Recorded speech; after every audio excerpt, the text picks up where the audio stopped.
अभी मुझे सिर्फ 25 स्टूडेंट्स नजर आ रहे हैं, तो क्या करें, स्टार्ट कर दें क्लास?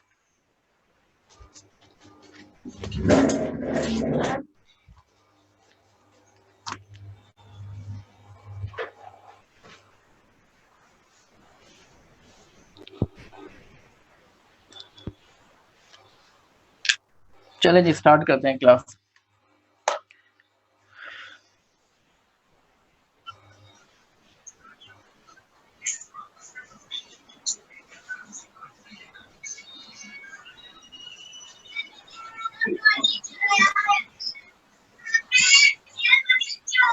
आवाज कट रही है। नीरज, आप अपना नेट चेक करें।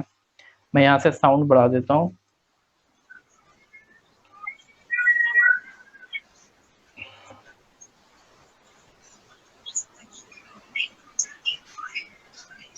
साउंड तो अच्छा खासा बढ़ा हुआ है।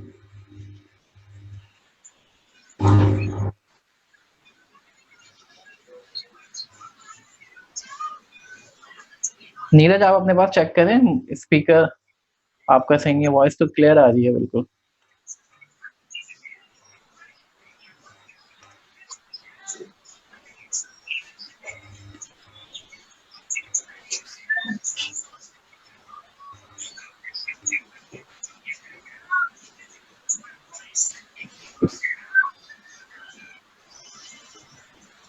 नहीं बोलते तो फिर भी कर कुछ क्यों करोगी तुम?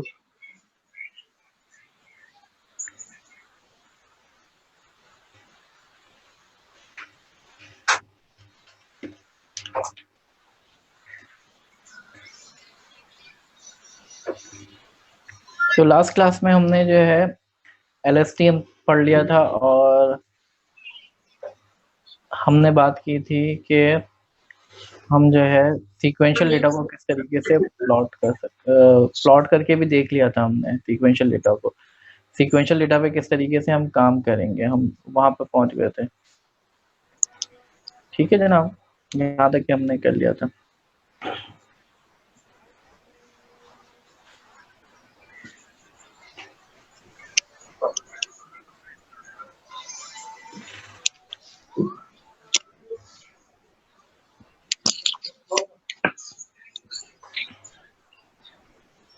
अब कुछ कोडिंग है। अब प्राइमरी तौर पे जो है अगर देखा जाए, हमने जो है कोडिंग पे बात करनी है।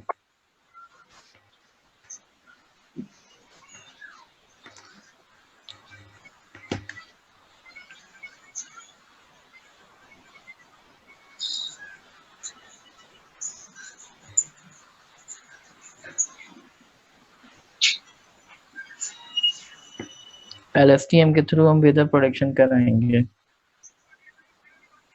तो हमने ये डेटा लोड किया था लास्ट टाइम, जीना का क्लाइमेट डेटा। आपको कहा था मैंने, आप लोग भी लोड कर लिएगा। फिर इसको हमने जो है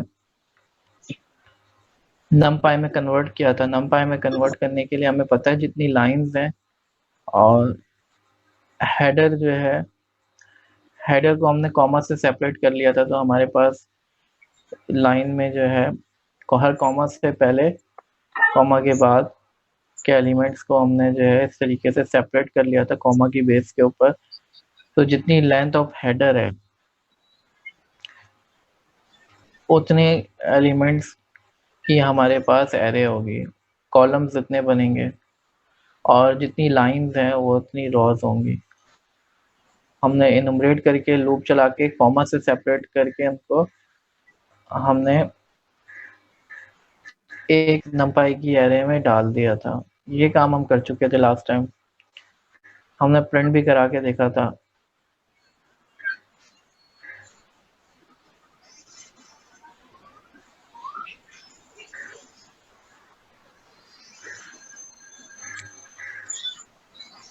ये हमने प्लॉट कर लिया था। तो आप ये देखें, ये सीक्वेंशियल डेटा है।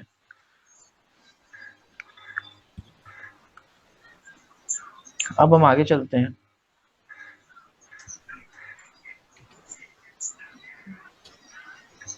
और इस पे LSTM अप्लाई करते हैं।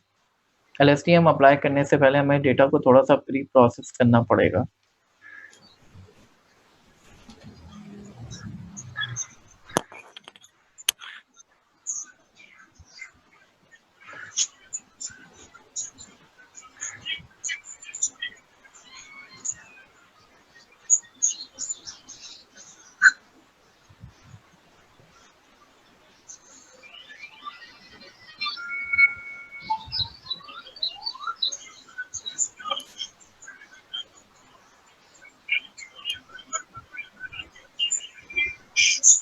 यहाँ पे थे हम टेम्परेचर फोरकास्टिंग प्रॉब्लम पे।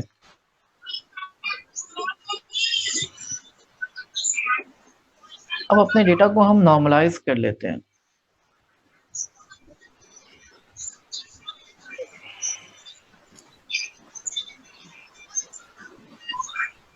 नॉर्मलाइज का मतलब है 0 और 1 की रेंज में ले आते हैं। तो जितना भी डेटा है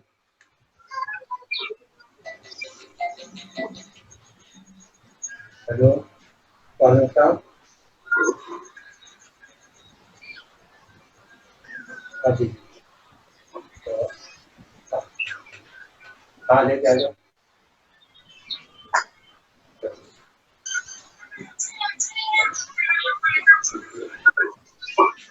वही अक्टूबर 9 है। अच्छा फारूक, आपका जो इशू है कि आपने जो एग्जाम पोर्टल में लॉगिन किया था, एग्जाम शो नहीं हो रहा। मैं पता करता हूँ, वैसे आप education@piaic.org पे ईमेल कर दें अपने बैच और पूरी डिटेल्स के साथ। अच्छा, नॉर्मलाइजेशन हम करने जा रहे हैं अभी।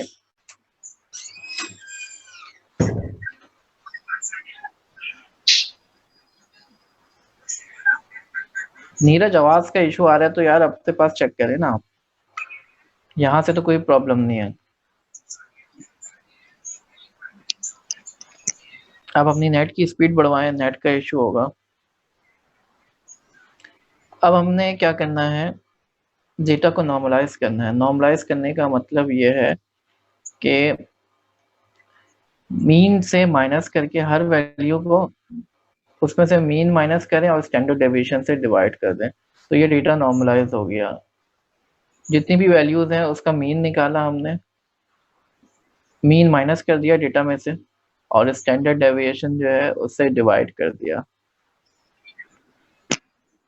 तो ये नॉर्मलाइजेशन हो गई। नॉर्मलाइज द डेटा, ठीक है।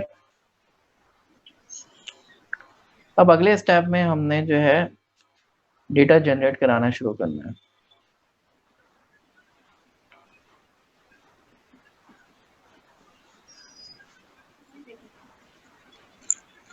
इसमें क्यों कर दिया? एक जनरेटर का मेथड बनाया हमने जो कि डेटा जनरेट करेगा। वो खाली जनरेटर कर मैंने दिया? बताया था आपको, जब भी आप उसको कॉल करेंगे तो लास्ट टाइम जहां पे रुका था वो वहीं से कंटिन्यू होगा, ठीक है।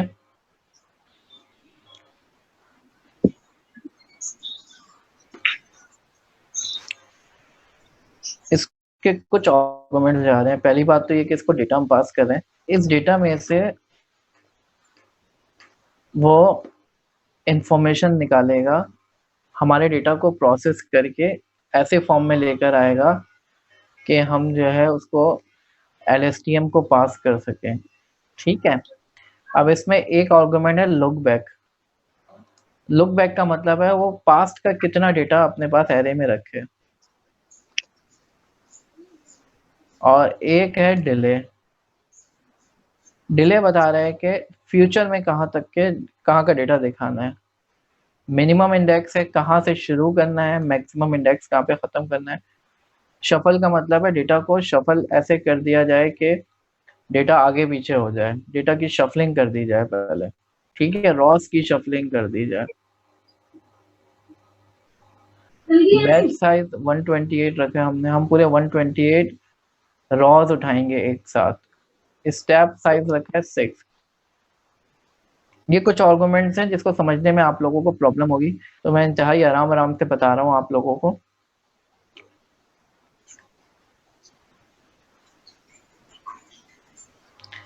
मिनिमम इंडेक्स और मैक्सिमम इंडेक्स का क्या काम है अभी समझ में आ जाएगा बेटा। पहले स्टेप समझ लें।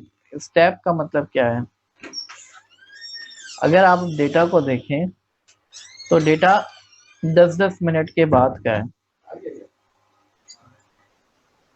ये डेटा जो है 10-10 मिनट के डिफरेंस से आ रहा है। अगर आप इस डेटा को देखें, ये डेटा ओपन हो रहा है,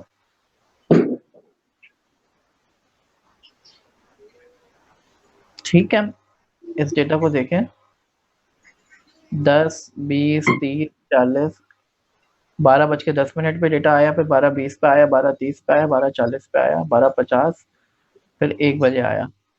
अब हमने बोला स्टेप साइज हम जो है बाय डिफॉल्ट क्या रख रहे हैं, 6 रख रहे हैं। अगर कोई भी आर्गुमेंट नहीं जा रहा तो स्टेप साइज 6 रख रहे हैं, यानी हर छठी ऑब्जर्वेशन को हम लेंगे, हर छठी ऑब्जर्वेशन को। पहले ये वाली ऑब्जर्वेशन ली, उसके बाद 1:10 पे लेंगे, फिर 2:10 पे लेंगे, फिर 3:10 पे लेंगे। 10-10 मिनट का वैसे ही गैप है, और हम जो है 6 स्टेप के बाद लेंगे, तो ये 1-1 घंटे का डेटा हम दे रहे हैं, हर 1 घंटे का डेटा ले रहे हैं। ठीक है जनाब, कोड को अब देख लेते हैं जरा हम।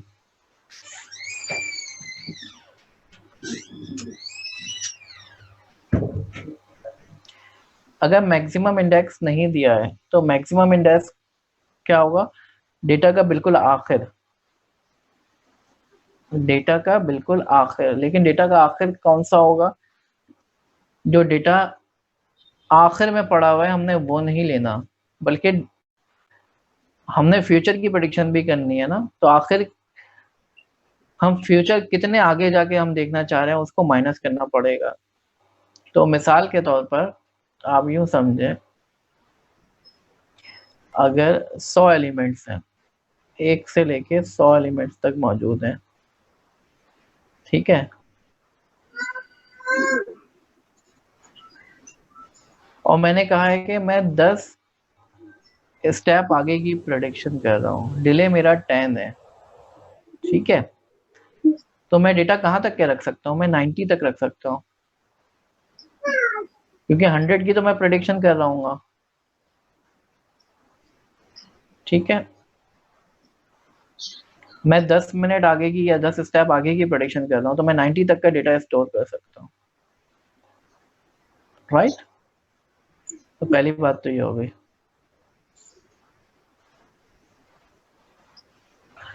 और इसी तरीके से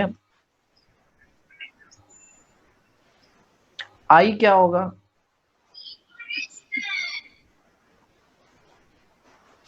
minimum index plus look back.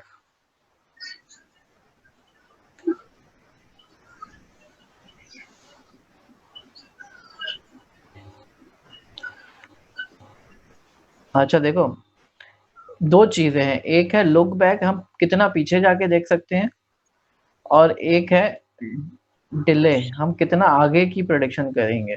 ठीक है, हम कितना आगे की प्रेडिक्शन करेंगे और कितना पीछे जाके देख सकते हैं, वो लुक बैक बता रहा है। तो लुक बैक अगर फॉर एग्जांपल मैंने स्टार्ट किया है 10 से, 10 से मैं स्टार्ट कर रहा हूँ, मैंने कहा मिनिमम इंडेक्स 10 है और मैक्सिमम इंडेक्स जो है 100 है। ठीक है, तो अगर लुक बैक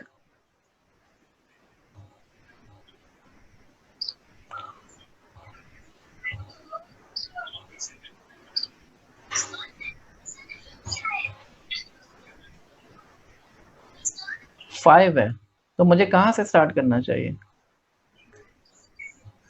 मुझे आई जो है 15 रखना पड़ेगा, 10 जमा 5, जब तो मैं 10 को देख पाऊंगा। 10, क्योंकि मैं 15 से स्टार्ट करूंगा तो मैं 5 लुक बैक करूंगा तो मैं 10 से स्टार्ट कर पाऊंगा। ठीक है, तो लुक बैक अगर 5 है और मैं 10 से स्टार्ट कर रहा हूँ तो आई की वैल्यू 15 होनी चाहिए। इसी तरीके से अगर मैं डिले जो है 10 रख रहा हूँ, डिले में 10 रख रहा हूँ, तो मुझे 90 से स्टार्ट करना पड़ेगा, 90 से स्टार्ट करूँ, 90 पे जो है मुझे एंड करना पड़ेगा, यानी मैक्सिमम वैल्यू क्या होगी, मैक्सिमम इंडेक्स 90 होगा। ठीक है, आखिर का डेटा मुझे 10 छोड़ना पड़ेगा क्योंकि वो तो मैं प्रेडिक्शन में डालूंगा। अब मैं डेटा किस तरीके से ऑर्गेनाइज करूंगा, अगर मुझे शफल करना है डेटा को, तो रॉज मेरे क्या हो जाएंगे, np dot random int maximum minimum index plus look back, और मैक्सिमम इंडेक्स तक मैं जाऊंगा, size is equal to batch size. ये मैंने एक एरे बना ली जिसमें रैंडम एलिमेंट्स पड़े हुए हैं, ठीक है। शफलिंग के लिए मैंने रैंडम एरे बना ली है, ठीक है। उसके बाद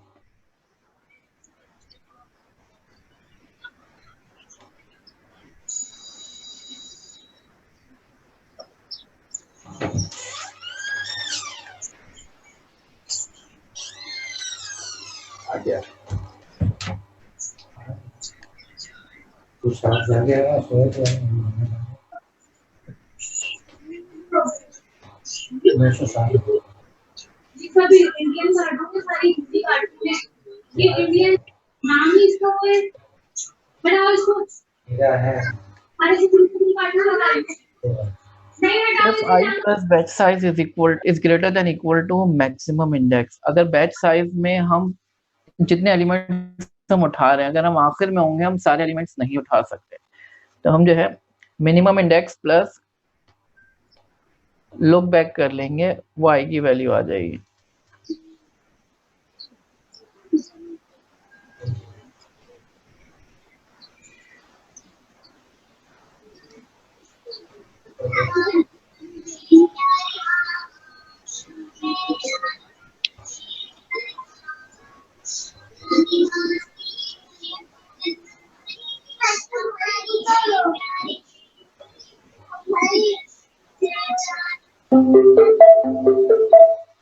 Bluetooth mode.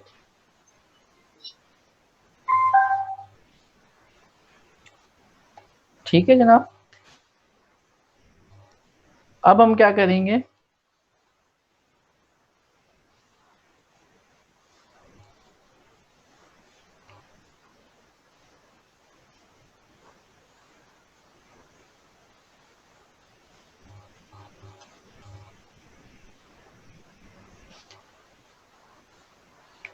सैंपल बनाएंगे हम।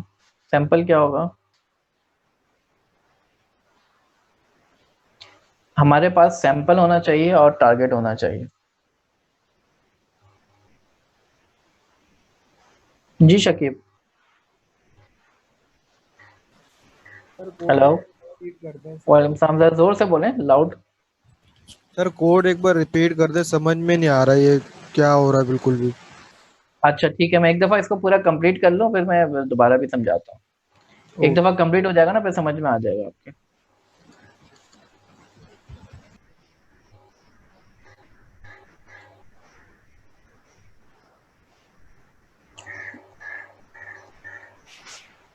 सैंपल हमने बनाया, sample is equal to np dot zero length of Ross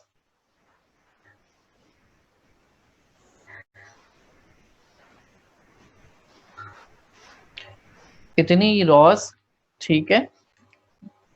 ये रॉस कितनी होंगी, जितना आपका बैच साइज होगा तकरीबन उतनी रॉस होंगी, ठीक है। और कितने कॉलम्स होंगे इसको समझना ज़रूरी है। मिसाल के तौर पर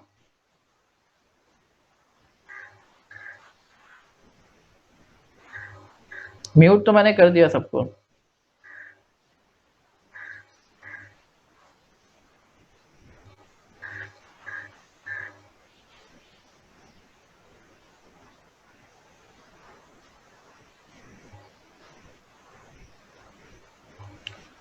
देखो हमने डेटा किस तरीके से रखना है, मुझे इस टाइम की प्रेडिक्शन करनी है।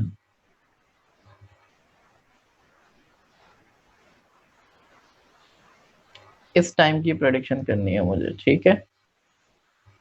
तो मैं अपने साथ डेटा कितना रखूंगा, जितना मुझे लुक बैक करना है, ठीक है।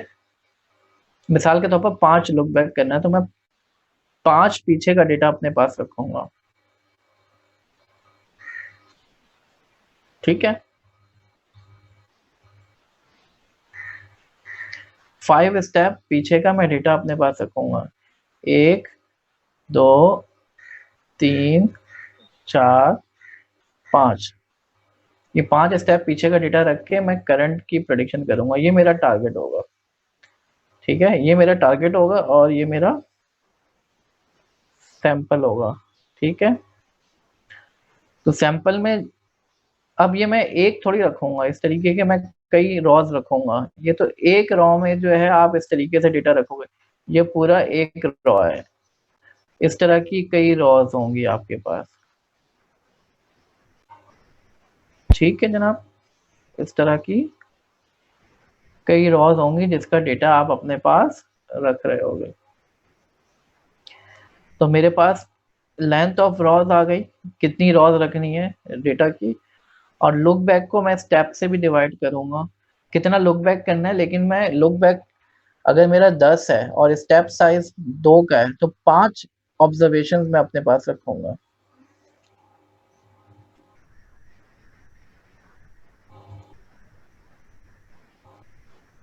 जी ये सारे कॉलम्स हैं, ये सारे कॉलम्स होंगे जी नीरज, ये स्टेप्स हैं, ये सारे कॉलम्स होंगे, ठीक है।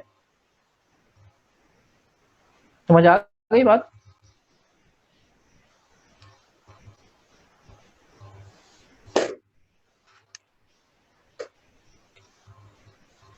ठीक है जी।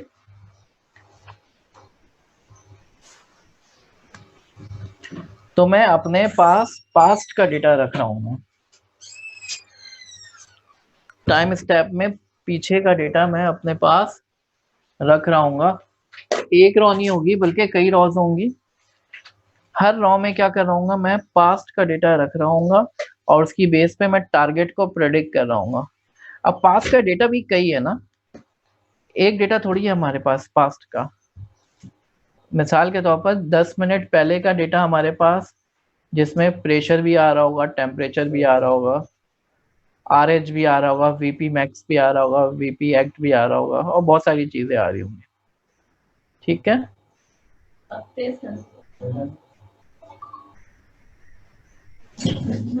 स्टेप जितने कम लेंगे उतना ज्यादा डेटा होगा आपके पास, स्टेप ज्यादा लेने पड़ेंगे आपको। अगर आप स्टेप ज्यादा है तो आप जो है लंबे लंबे स्टेप्स के बाद डेटा ले रहे हैं ना, ये आपका एक सैम्पलिंग फ्रीक्वेंसी है, एक तरीके से डेटा को कितना सैंपल करना है, ठीक है। तो स्टेप जितने आप ज्यादा रखोगे उतना टाइम कम लगेगा। अब मेरी बात समझ में आ रही है आप लोगों के, हमने क्या करा है, डेटा को किस तरीके से रखा है। ये रॉस जो है हमने डेटा की शफलिंग के लिए रखी है, ठीक है। फिर हमें ये जो इफ वगैरह लगी हुई है ना, इफ की कंडीशन लगी हुई है और एल्स की कंडीशन लगी हुई है, ये क्या चेक कर रहा है, ये सिर्फ इतना चेक कर रहा है कि हम डेटा के आखिर में तो नहीं पहुंच गए। अगर मैं डेटा के आखिर में पहुंच गया हूँ या डेटा के शुरू में हूँ और मेरे पास डेटा कम हो, उसने बोला 100 रॉद उठानी है लेकिन मैं ऑलरेडी जो है 70 रॉ पे मौजूद हूँ, अब अगली 100 तो नहीं उठा सकता ना, मैं 30 ही उठा सकता हूँ, ठीक है।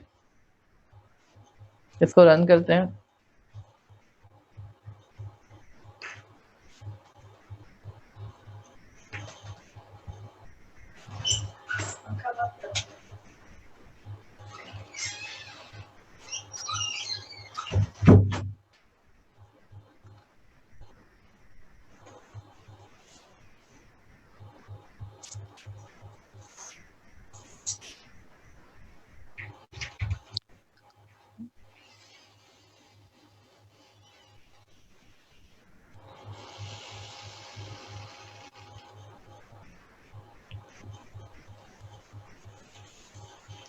जब मैंने ये सैंपल्स और टारगेट की मैंने एरे बना दी है, अब मैं सैंपल उठा लूंगा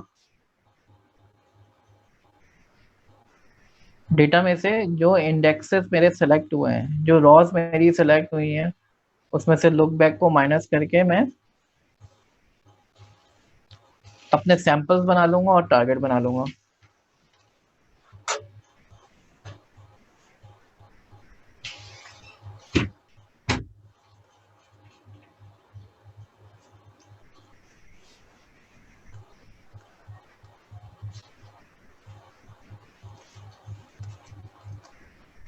इसको मैं एक दफा फिर से एक्सप्लेन कर देता हूँ आपको।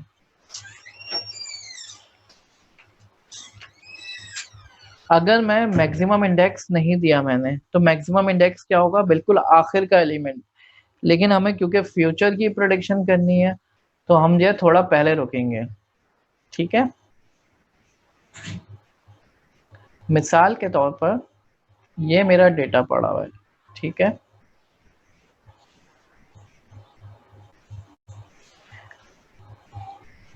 दस 10 के चंक्स में पड़ा हुआ है। ये 10 है, ये 20 है, ये 30 है, ये 40 है और ये 50 है। ठीक है, अब मेरा अगर डिले जो है 10 का है, तो मुझे 40 तक का डेटा रखना होगा, उसकी बेस पे मैं आगे की प्रेडिक्शन कर पाऊंगा ना। तो जब मैं डेटा जनरेट कर रहा हूँ, मैं डेटा किस तरीके से जनरेट करूंगा, अगर लुक बैक भी 10 है, लुक बैक भी 10 है और डिले भी 10 है,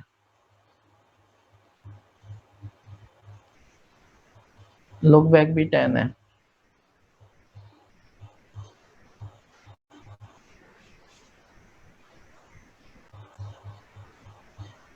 ठीक है। तो मैं यहां से स्टार्ट करूंगा डेटा।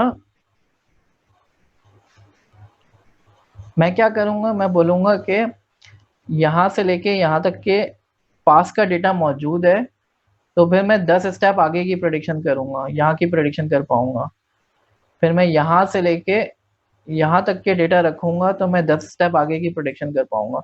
फिर मैं यहाँ से लेके यहाँ तक के डेटा रखूंगा, तो मैं यहाँ की प्रेडिक्शन कर पाऊंगा। फिर मैं यहाँ से लेके यहाँ तक के डेटा रखूंगा, तो मैं 10 स्टेप आगे की प्रेडिक्शन कर पाऊंगा। तो डिले बता रहा है कितने आगे की प्रेडिक्शन करनी है, और लुक बैक बता रहा है कितने पास्ट का डेटा देखना है। ठीक है, तो अगर मैक्सिमम इंडेक्स नन है, तो मुझे बिल्कुल आखिर तक का डेटा देखना है। और स्टार्ट कहाँ से करना है, minimum index plus look back से, क्योंकि शुरू के कुछ डेटा को तो हम कंसीडर नहीं कर सकते। शुरू के कुछ डेटा को हम कंसीडर नहीं कर सकते। क्यों नहीं कंसीडर कर सकते, मिसाल के तौर पर डेटा यहाँ से स्टार्ट हो रहा है, ठीक है। अब इस पॉइंट पे तो हमारे पास पास का कोई डेटा ही नहीं है, तो हम यहाँ से स्टार्ट नहीं कर सकते, हम यहाँ से स्टार्ट करेंगे, यानी लुक बैक प्लस करके हम आगे से स्टार्ट करेंगे, ताकि हम पास का डेटा देख सकें। तो हम जो है इस वजह से इसमें हमने प्लस किया है, क्योंकि हम बिल्कुल शुरू से तो कर ही नहीं सकते ना, क्योंकि शुरू में तो पास का डेटा ही नहीं है जिसको हम देख के प्रेडिक्शन कर सकें, राइट। अगर हमने शफलिंग करनी है, अच्छा ये वाइल का लूप लगाया है, वाइल के लूप का मतलब क्या है, ये इनफाइनाइट लूप चल रहा है। ये स्टॉप कब होगा, जैसे ही आप यील्ड करोगे ये स्टॉप हो जाएगा। फिर अगली दफा जनरेटर जो है फिर कॉल करेगा इसको, तो फिर ये यील्ड करेगा। जनरेटर का क्या काम होता है, ये यील्ड करते रहता है, यील्ड करके स्टॉप हो जाता है। जब उसको दोबारा कॉल करोगे, जहां पर यील्ड किया था वहीं से कंटिन्यू करेगा, फिर चलेगा, फिर अंटिल के यील्ड मिल जाए, यील्ड पर स्टॉप होता रहेगा ये। और उसको दोबारा कॉल करोगे तो जहां पे रुका था वहीं से कंटिन्यू करेगा, ठीक है। ये रैंडम रॉज हमने उठा ली। रैंडम रॉज कितनी उठानी है हमने, minimum index plus look back और मैक्सिमम इंडेक्स तक, और बैच साइज भी हमने देखना है।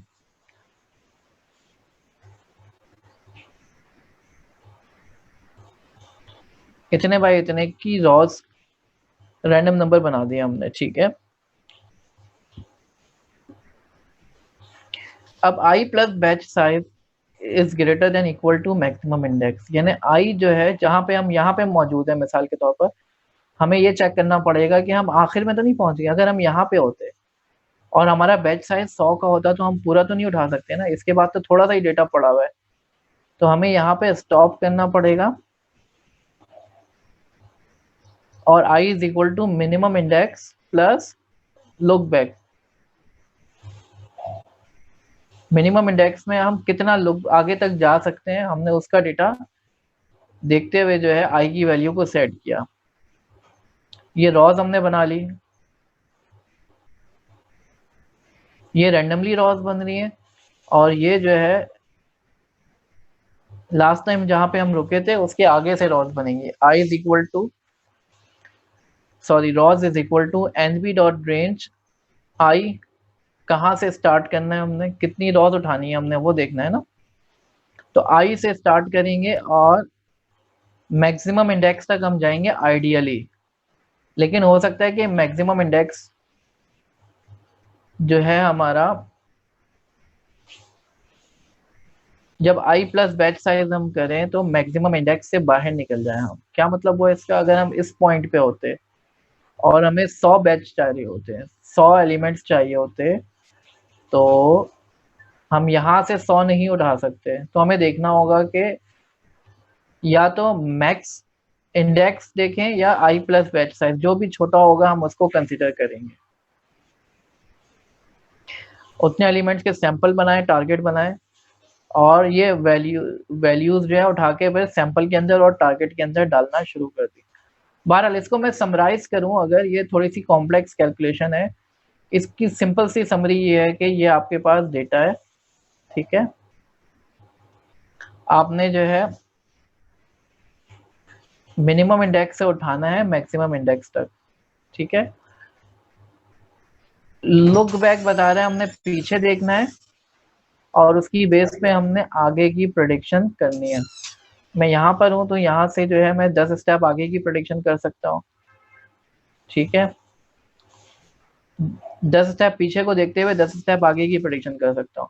फिर मैं यहाँ पे हूँ तो मैं यहाँ पे 10 स्टेप पीछे देखते हुए 10 स्टेप आगे की प्रेडिक्शन कर सकता हूँ, एंड सो ऑन, ठीक है। सिर्फ इतना याद रखें अभी, बाकी ये कैलकुलेशन आराम से घर पे बैठ के देखिएगा, थोड़ी सी मुश्किल है लेकिन समझ में आ जाएगी। जब हमारा डेटा जनरेट हो गया तो हम क्या करते हैं, इस मेथड को कॉल करके लुक बैक हमने रखा है 1440, यानी 1440 स्टेप पीछे जाके हम देखें। स्टेप साइज हमने 6 रखा है, यानी 1 घंटे में एक ऑब्जर्वेशन हम देख रहे हैं, ठीक है। डिले हमने 144 रखा है, यानी 144 स्टेप्स आगे की प्रेडिक्शन कर रहे हैं। बैच साइज 128 रखा है। अब डेटा हम उस जनरेटर को कॉल करके डेटा जनरेट कराएंगे।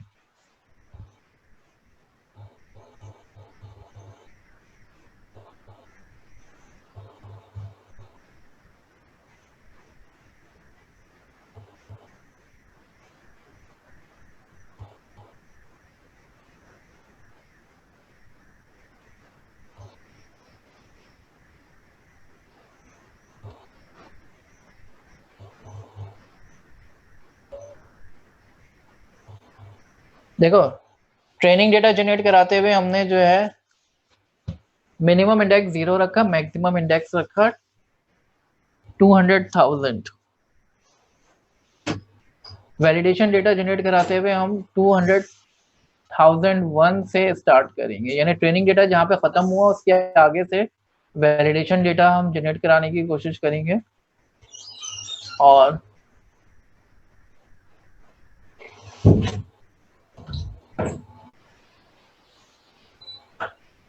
बाकी स्टेप साइज वगैरह ये सारी चीजें वही रखेंगे, ठीक है।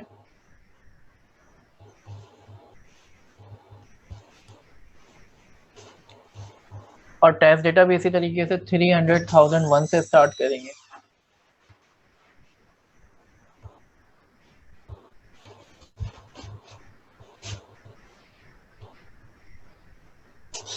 अच्छा नीरज, मैं इसको रिपीट करता हूँ अभी, इसको जरा एक दफा कंप्लीट कर लें हम। ये डेटा जनरेट हो गया हमारा। अब हम क्या करते हैं, इसको LSTM के थ्रू चलाने की कोशिश करते हैं। सीक्वेंशियल लेयर ली हमने, इनपुट शेप हमने बता दी। इनपुट शेप क्या होगी, look back divided by step, ठीक है।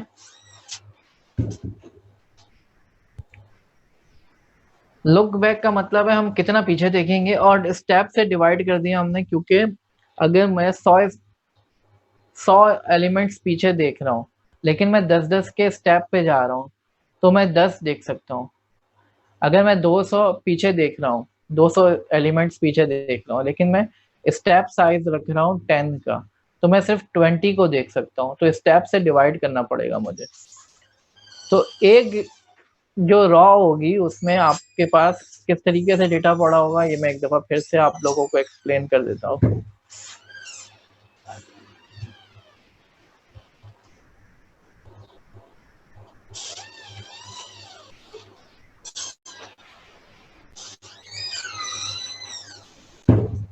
डेटा कुछ इस तरीके से पड़ा होगा कि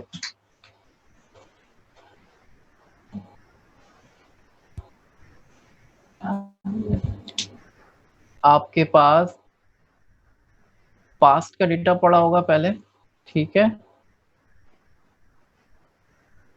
और ये टारगेट में आपके पास फ्यूचर का डेटा पड़ा होगा। अब पास का डेटा एक रॉ नहीं होगी बल्कि मल्टीपल रॉज होंगी, लेकिन यहाँ पे हम एक रॉ पास करेंगे और इसके अंदर जो है अगर सिर्फ टेम्परेचर का डेटा होता तो ये 1 डायमेंशनल होता, लेकिन सिर्फ टेम्परेचर नहीं है, हमारे पास प्रेशर भी है, वी भी है, वॉल्यूम भी है, और पता नहीं क्या क्या इंफॉर्मेशन हमने इसके अंदर रखी हुई है, ठीक है। तो हमने जो है डेटा की शेप देखनी होगी कि डेटा की शेप के आखिरी डायमेंशन में क्या पड़ा हुआ है। ये कई चीज़ें पड़ी हुई है यहाँ पे, डेट टाइम भी है, पी भी है, टेम्परेचर भी है, एंड डिफरेंट अदर इंफॉर्मेशन, ठीक है।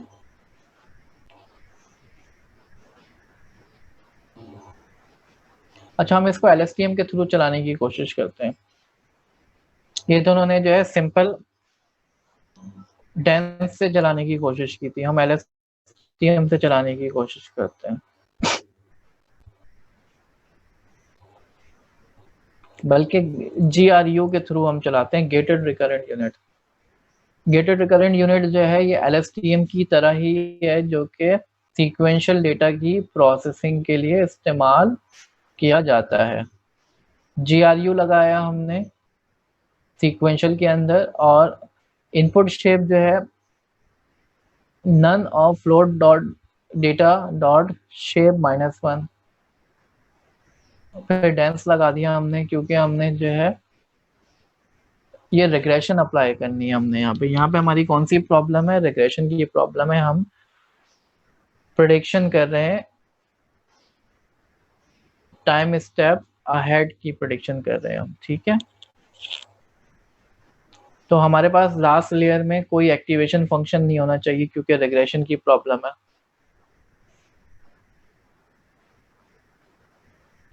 अच्छा, नन का मतलब क्या होता है? नन का मतलब मैं आपको बता देता हूँ। जब आप इनपुट शेप सेट कर रहे होते हैं, आपके पास पूरा टपल देना पड़ता है ना, यानी टपल में पहला एलिमेंट दे रहे होते हैं आप पहली डायमेंशन के लिए, दूसरा एलिमेंट दूसरी डायमेंशन के लिए, तीसरा एलिमेंट तीसरी डायमेंशन के लिए। तो अगर आपके पास डेटा मौजूद है और आप चाहते हैं कि आप सारी डायमेंशन स्पेसिफाई ना करें, तो आप किसी एक डायमेंशन को छोड़ सकते हैं नन लिख के। टेंसरफ्लो खुद ही कैलकुलेट कर लेगा, या नमपाई खुद ही कैलकुलेट कर लेगा कि इस डायमेंशन की वैल्यू क्या होगी। डेटा को देखते हुए वो खुद ही कैलकुलेट कर लेगा, ठीक है। ये टेंसरफ्लो खुद ही कैलकुलेट कर लेगा, क्योंकि डेटा तो मौजूद होगा ना, जब इसको डेटा पास होगा तो वो खुद ही कैलकुलेट करके डेटा को रीशेप कर देगा उस हिसाब से। इसको रन करते हैं।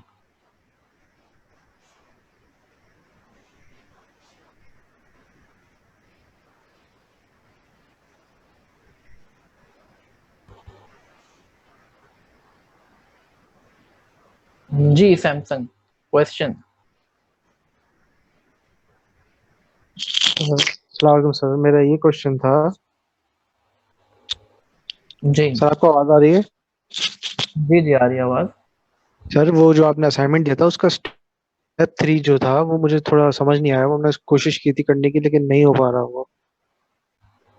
कि उसमें जो कैरेक्टर बनाने ए से लेकर जेड तक और उसको अलग अलग आप फोल्डर्स में पुट कर, हाँ तो तो आप किस तरह ये होगा प्रिंट सर? स्क्रीन ले लेना, प्रिंट स्क्रीन ले लें आप, नोटपैड पे ए लिखें, उसकी प्रिंट स्क्रीन लेके इमेज बना लें, ठीक है। और उसको अलग अलग, एक का फोल्डर अलग, बी का अलग, इस तरह अलग अलग फोल्डर में डालें? जी जी, सेव कर लें उसको अलग अलग फोल्डर में, ये तो बहुत सिंपल सी चीज़ है, ठीक है। स्नाइपिंग टूल यूज़ कर ओके लें सर, या डन। प्रिंट स्क्रीन के थ्रू, ठीक है, चलें। Okay sir, thank you.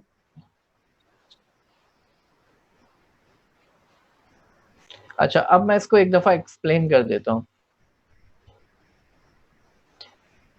देखो, सबसे पहले जो है हमने फ़ोल्डर स्पेसिफ़ाई किया और फ़ाइल स्पेसिफ़ाई की, वहाँ से हमने रीड किया। डेटा को रीड करने के बाद हेडर्स अलग कर ली, हेडर्स को जो है, हेडर पहली लाइन में है तो पहली लाइन हमने रीड कर ली और बाकी लाइन्स को अलग कर लिया। यहाँ पे हमने एक्सट्रैक्ट दी फर्स्ट लाइन और यहाँ पे extract rest of the lines, ठीक है।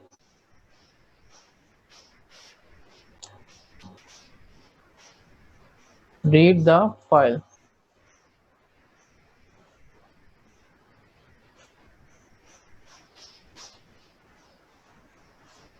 असाइनमेंट ग्रुप पे अपलोड है, फेसबुक के ग्रुप पे। डेटा एक्सट्रैक्ट कर लिया हमने, फिर ये डेटा को हमने लूप लगा के रीड किया लाइन बाय लाइन, हर लाइन को हमने जो है स्प्लिट किया, split every line based on comma, split करके and save it into NumPy array, और नमपाई की एरे के अंदर हमने सेव कर लिया। इसको प्रिंट कराया, डेटा को प्लॉट कराया,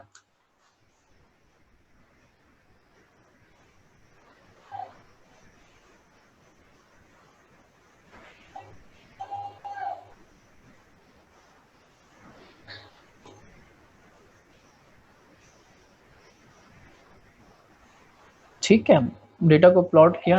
अब आते हैं नॉर्मलाइज द डेटा, ठीक है। नॉर्मलाइज कैसे किया, मीन से माइनस करके स्टैंडर्ड डेविएशन से डिवाइड कर दिया।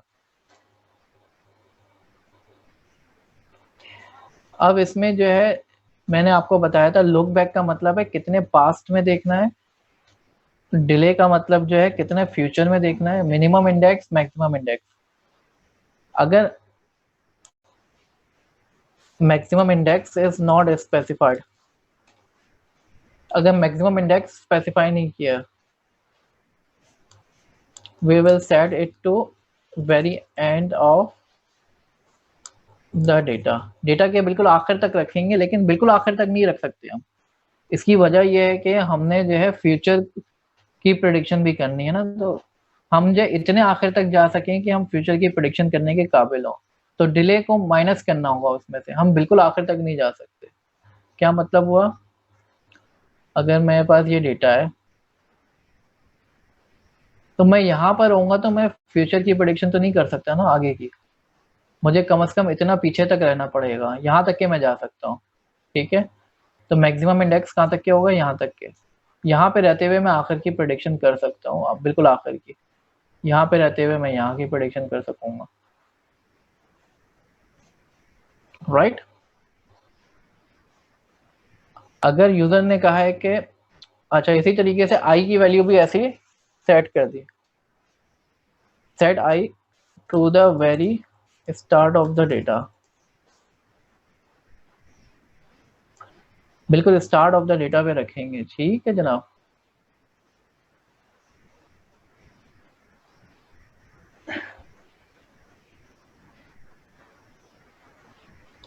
शकीब का सवाल है हेडर -1 कहाँ पे लिखा हुआ है, हेडर -1 ये ना, अच्छा हेडर -1 इस वजह से किया है क्योंकि हम एक कॉलम रीड नहीं करेंगे, डेट का कॉलम, इसमें डेट का कॉलम है ना, हम इसको छोड़ देंगे, ठीक है, इस वजह से -1 किया है, ठीक है।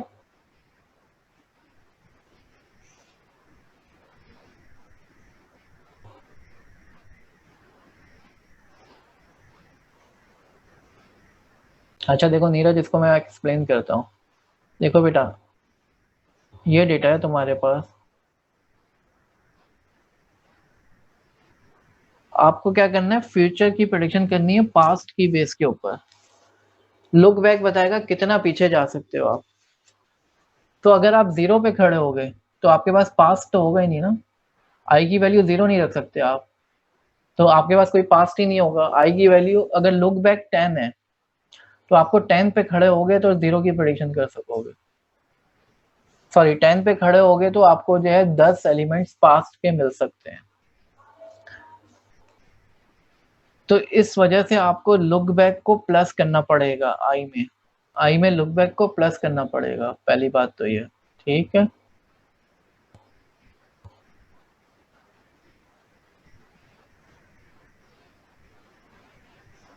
इसी तरीके से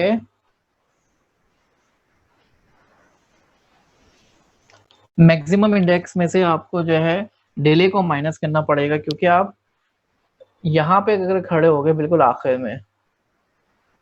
आखिर में खड़े हो गए तो आपके फ्यूचर पे तो जा ही नहीं सकते ना, तो इस वजह से आपको यहाँ से स्टार्ट करना पड़ेगा, थोड़ा सा पहले से स्टार्ट, यहाँ पे थोड़ा सा पहले आना पड़ेगा आपको। तो ये डेटा है जो आप उठा सकते हो, ठीक है।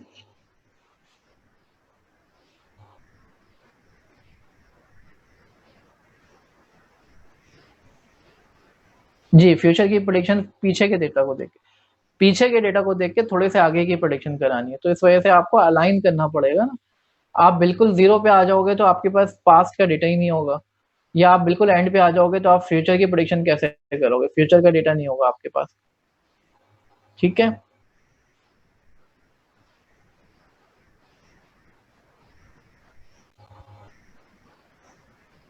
बिल्कुल एंड पे नहीं आना, बिल्कुल स्टार्ट पे नहीं आना, ठीक है। फिर जो है अगर शफलिंग करनी है तो आपने जो है जनरेट रैंडम रॉस जनरेट करा लिया आपने।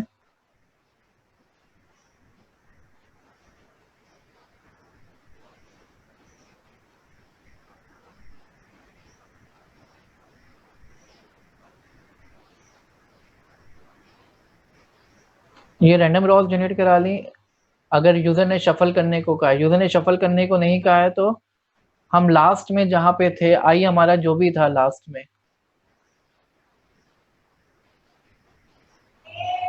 ठीक है। हर बार जब ये लूप चलेगा तो जितनी रॉस हम रीड कर चुके हैं उससे आगे बढ़ जाएंगे, हम रीड करते रहेंगे और हमने ये चेक करना है हम अगर आखिर में पहुंच जाएं, हम यहाँ पे पहुंचे हुए हम, और हमें जो है अगर 100 एलिमेंट्स और जनरेट करना है तो हम 100 तो नहीं कर सकते ना, हम बिल्कुल आखिर में पहुंच जाएं और हमारे पास 100 एलिमेंट जनरेट कराने, हम 100 नहीं करा सकते, फिर हम जितने बच गए उतने करा सकते हैं।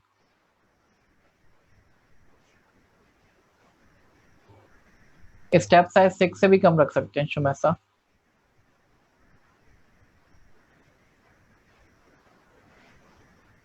ठीक है, तो हमने क्या करा, हमने यहाँ पे ये चेक किया कि आई में अगर मैं बैच साइज ऐड करूं, इसका मतलब ये हुआ, इसको मैं थोड़ा सा एक्सप्लेन करता हूँ। अगर मेरे पास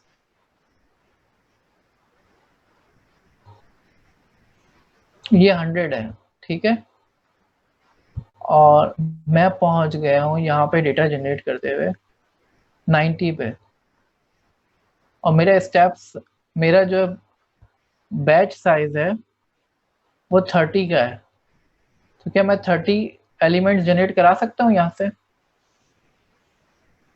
90 पे रहते हुए मैं 30 तो नहीं जनरेट करा सकते ना, 120 पे पहुंच जाएगा ये। 90 पे रहते हुए मैं 100 तक जा सकता हूँ मैक्सिमम। तो मुझे ये भी चेक करना पड़ेगा कि अगर मैं डेटा के बिल्कुल आखिर में पहुंच गया हूँ तो मैं मजीद डेटा जनरेट कराने के काबिल नहीं हूँ, फिर मैं नहीं जनरेट करा सकता।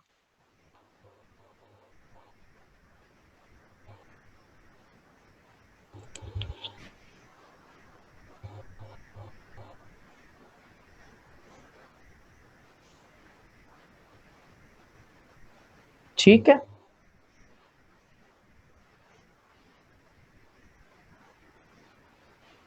अच्छा नीरज, इसको ज़रा कंप्लीट कर लें। तो उसके बाद मैंने डेटा जनरेट कराया, सैंपल्स में मैंने रॉज जनरेट कराई, टारगेट जनरेट कराया, और जो रॉज बन रही है उसको जो है मैंने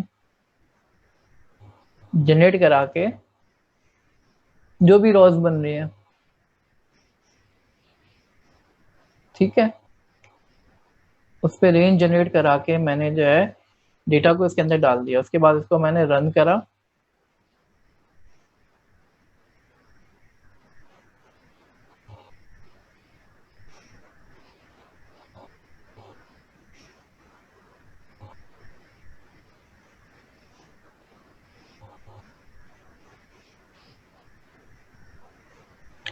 सैंपल्स का कोड एक्सप्लेन कर देते हैं अभी। बिल्कुल, सैंपल्स का कोड जो है,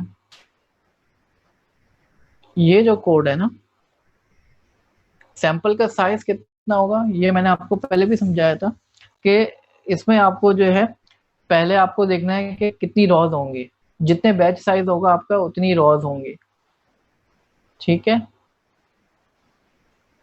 नॉर्मल केस में। लेकिन अगर आप आखिर में होंगे तो बैच साइज से थोड़ी कम रॉज होंगी। मिसाल के तौर पर आप यूं समझें कि आपके पास 213 रॉज हैं, ठीक है, और आपका बैच साइज जो है 50 है। तो पहली दफ़ा चलेगा तो आप 0 से लेके 50 तक उठा लोगे, दूसरी दफ़ा चलेगा 51 से लेके 100 तक। बैच साइज जितना भी है, 50 का बैच साइज है, 213 रॉज है, तो 0 से लेके 50 उठाया, 51 से 100, 101 से 150, 151 से 200। लेकिन जब पांचवी दफ़ा करोगे तो 200 से लेके 250 पे तो नहीं जाओगे ना आप, 200 से लेके कहाँ तक के जाओगे, 213 तक जा पाओगे। तो इस वजह से ये जो मिनिमम लगाया है ना, इस वजह से लगाया है, ठीक है, minimum of I plus batch size या मैक्सिमम इंडेक्स, या तो बैच साइज में प्लस करके आप जो है मैक्सिमम इंडेक्स से अभी भी बहुत पहले हो, आप मैक्सिमम इंडेक्स क्रॉस नहीं किया आपने। अगर मैक्सिमम इंडेक्स क्रॉस हो गया तो फिर मैक्सिमम इंडेक्स तक जाना, अगर 213 क्रॉस हो रहा है तो 213 पे रुक जाना है, वरना अगर 200 पे हो आप, 213 तो क्रॉस नहीं हुआ तो 200 तक रुक जाओ, ठीक है। तो यहाँ पे पहले तो रॉज आ गई, दूसरे कॉलम में आपके पास पास का डेटा आ रहा है, ठीक है, जो भी आपका लुक बैक है, मिसाल के तौर पर 100 स्टेप्स पीछे देखना है, 100 एलिमेंट्स पीछे देखना है, लेकिन 6-6 के स्टेप से या 10-10 के स्टेप से। 100 एलिमेंट्स पीछे देखना है 10-10 के स्टेप से, तो लुक बैक को डिवाइड करोगे आप 10 से, ठीक है।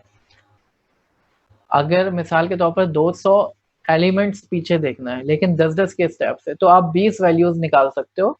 200 एलिमेंट्स पीछे जा रहे हो, 200 एरे के एलिमेंट्स पीछे जा रहे हो, लेकिन 10-10 के स्टेप से जा रहे हो। तो पहले आप 200 पे रुकोगे, फिर 190 पे, फिर 180 पे, फिर 170 पे, फिर 160 पे। तो इस तरीके से स्टेप साइज से डिवाइड करके आपको पता चलेगा कि कितने एलिमेंट्स पीछे का डेटा रखना है। और फिर आपके पास डेटा डॉट शेप बता रहा है कि इसमें आपने सिर्फ टेम्परेचर तो नहीं रखना ना, बहुत सारी वैल्यूज है। थर्ड डायमेंशन में हमारे पास हर वैल्यू स्टोर होगी, जिसमें आपके पास टेम्परेचर है, प्रेशर है और बहुत सारी चीजें हैं, ठीक है।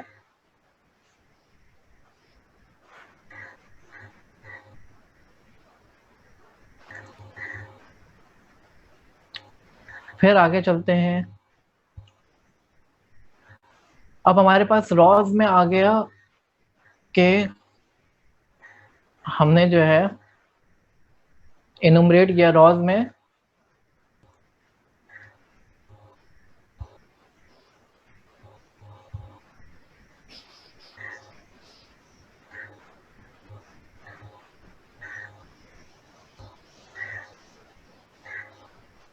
रॉज पे इनुमरेट किया हमने, जितनी भी रॉज हैं उसमें नंबर्स आ गए कि कौन कौन सी रॉज हमें चाहिए, ठीक है, कौन कौन सी रॉज चाहिए हमें, उनके नंबर्स आ गए।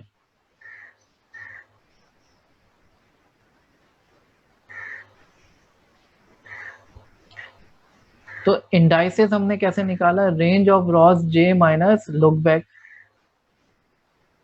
फॉर एग्जाम्पल इसमें आ रहा है कि रॉ नंबर 10 हमें चाहिए, रॉ नंबर 10 चाहिए, लेकिन रॉ नंबर 10 के लिए हमें जो है फिर अगर लुक बैक 5 है तो हमें कहाँ से डेटा लेना शुरू करना है, सैंपल के अंदर डेटा डालते हुए हमने रॉ नंबर 10 पे है और लुक बैक 5 दिया, तो हमें 5, 6, 7, 8, 9 इसका डेटा भी चाहिए होगा। ठीक है, तो इंडाइसेस के अंदर जो है ये आ जाएगा कि पास्ट का डेटा कितना चाहिए हमें। ठीक है, पास्ट का डेटा हम उठा रहे हैं, इंडाइसेस के अंदर पास्ट का डेटा पड़ा हुआ है, पास्ट के डेटा का इनफैक्ट उसका इंडेक्स पड़ा हुआ है, जो हमने डेटा के ऊपर इंडेक्स करके वैल्यूज निकाल लिए। ठीक है जनाब, अब थोड़ा सा आगे चलते हैं हम।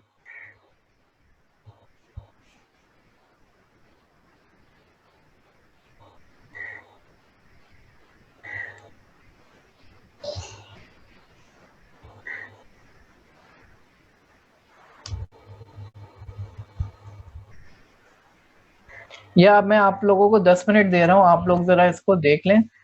ठीक है, इस पे थोड़ा सा डेलिब्रेट कर लें आप लोग।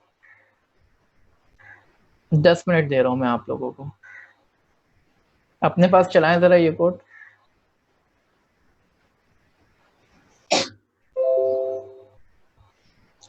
मैं 5 मिनट में आता हूं।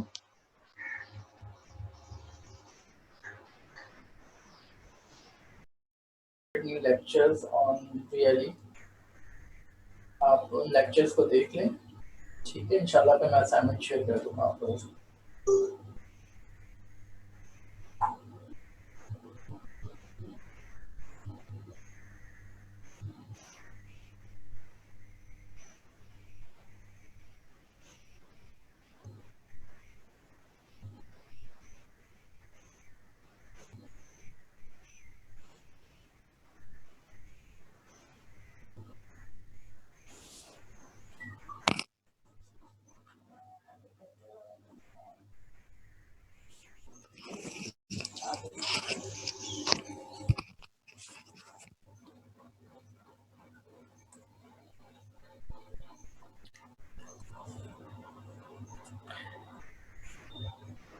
जी बेटा, जी हेलो,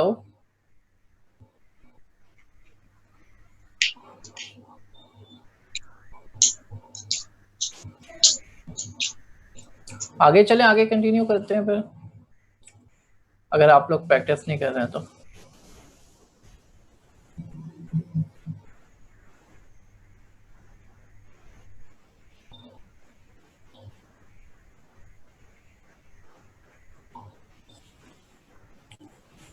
अच्छा जी, बिस्मिल्लाहिर्रहमानिर्रहीम।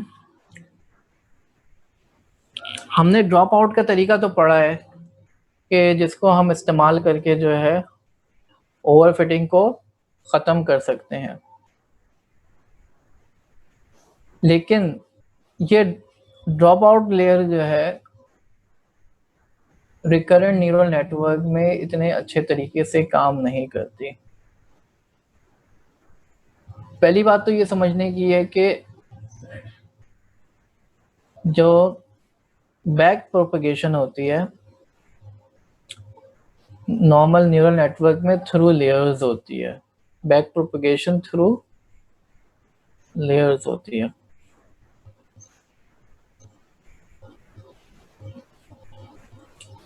ठीक है,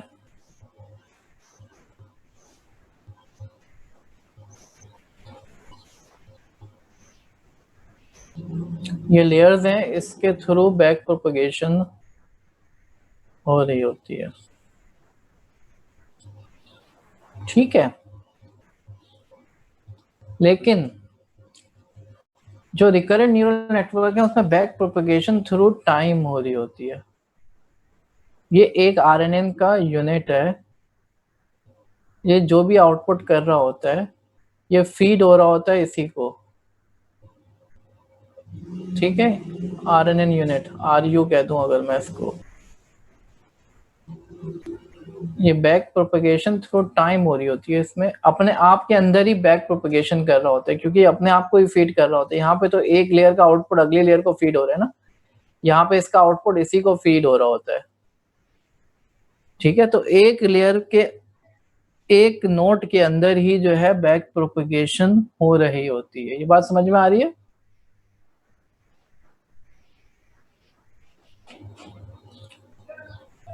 तो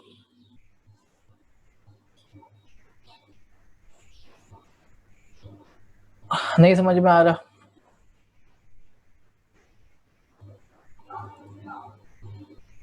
नॉर्मल न्यूरल नेटवर्क में क्या होता है, एक लेयर अपनी अगली लेयर को डेटा पास कर रही होती है, उसके बाद वाली लेयर उसकी बाद वाली लेयर को डेटा पास कर रही होती है।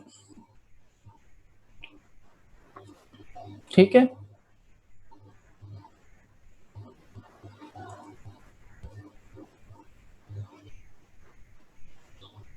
अब ये यहाँ पे लेयर्स हैं अलग अलग। ये लेयर 1 है, L1, L2, ये L3। जबकि RNN के अंदर क्या होता है, एक ही यूनिट जो है, ये एक ही यूनिट है, मैं मुख्तलिफ टाइम पे शो कर रहा हूँ।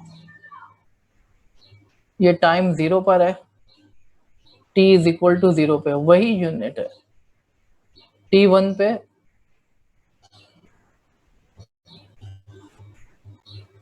और t इज इक्वल टू 2 पे।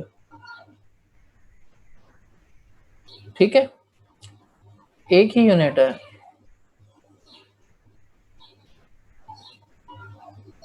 ये अलग अलग यूनिट्स हैं। ठीक है, ये नॉर्मल नेटवर्क में यहाँ पे एक ही यूनिट है, ये अपने आप को ही डेटा पास कर रहा है। तो इसमें जब बैक प्रोपगेशन होगी ये अपने आप के ऊपर ही होगी। ये बात समझ में आ रही है?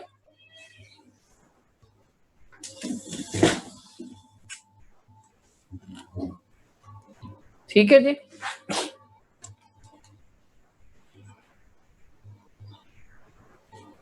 ये अपने आप में ही बैक प्रोपगेशन कर रहा है।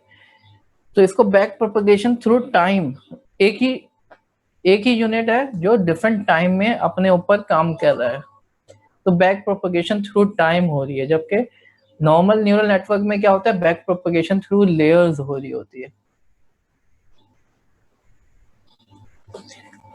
अब ड्रॉप आउट जो है,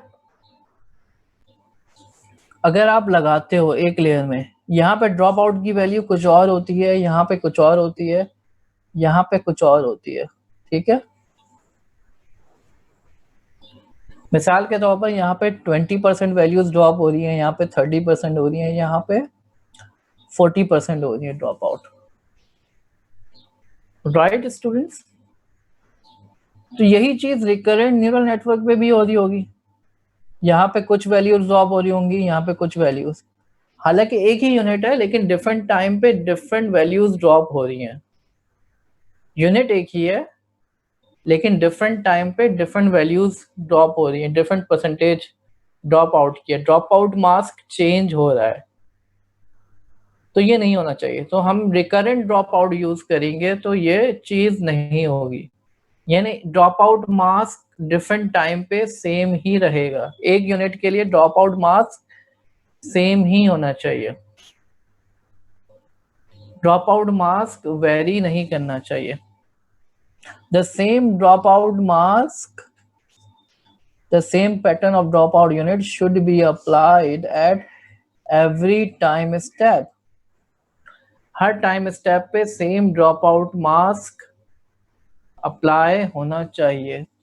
तो इसके लिए हम क्या यूज करेंगे, रिकरेंट ड्रॉप आउट। ठीक है जनाब?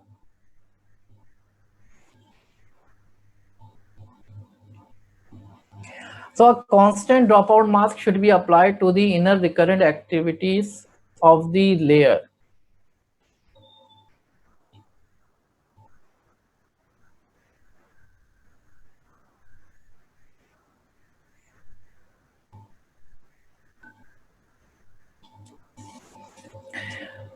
कांस्टेंट ड्रॉप आउट मास्क, एक ही ड्रॉप आउट मास्क जो कि कांस्टेंट हो, वो इनर रिकरेंट एक्टिवेशन पे अप्लाई हो, जिसकी वजह से लर्निंग एरर जो है वो प्रॉपरली प्रोपगेट होता है थ्रू टाइम।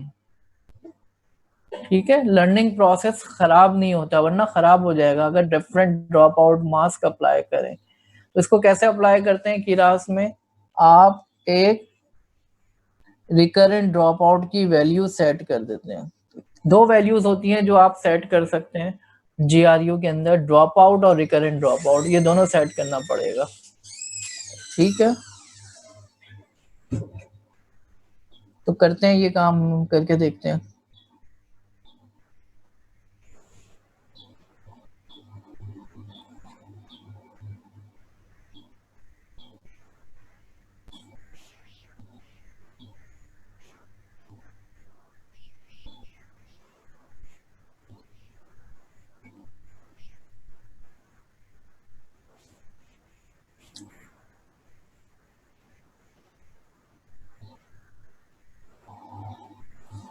ठीक है जनाब,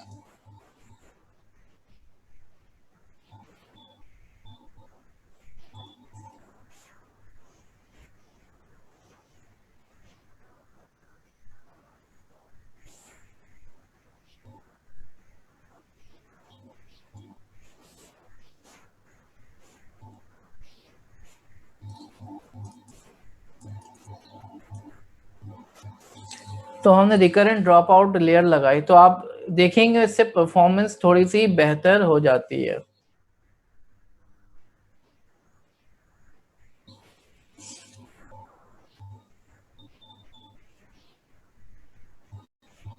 तो अभी तो इसमें काफी टाइम लग जाएगा, हम थोड़ा सा आगे चलते हैं।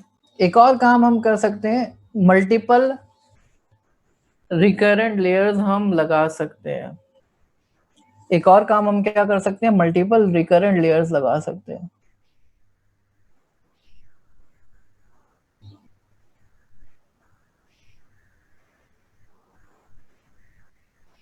So you should consider increasing the capacity of the network.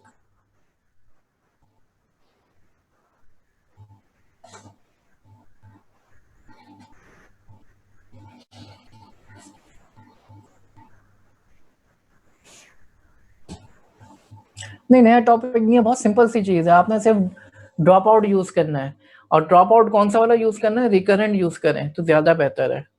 ठीक है, बहुत सिंपल सी चीज है, ड्रॉप आउट यूज करते थे, अब रिकरेंट ड्रॉप आउट यूज करें, दोनों यूज करें, लेकिन रिकरेंट ड्रॉप आउट जरूर यूज करें। ठीक है, और तीसरी चीज आप क्या करें, एक रिकरेंट लेयर नहीं लगाएं बल्कि कई लगाएं रिकरेंट लेयर। ठीक है, तो मिसाल के तौर पर और चार्ज करना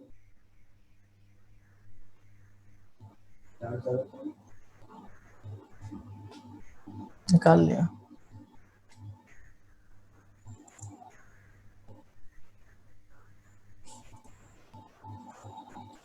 हम एक नया मॉडल लगाते हैं और इसके अंदर जो है हम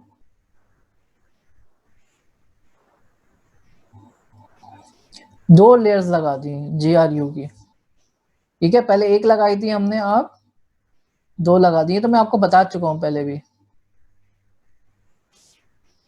ठीक है, कई लेयर्स लगा दें तो उससे क्या होगा, परफॉर्मेंस अच्छी होनी चाहिए। जिस तरीके से हमने डांस के अंदर किया था, डांस के अंदर हम एक डांस थोड़ी लगाते थे, हम कई डांस लगाते थे। इसी तरीके से कई एलएसटीएम की लेयर लगा दें या कई जीआरयू की लेयर्स लगा दें। ठीक है, इनको स्टैक कर देंगे आप तो परफॉर्मेंस अच्छी होगी।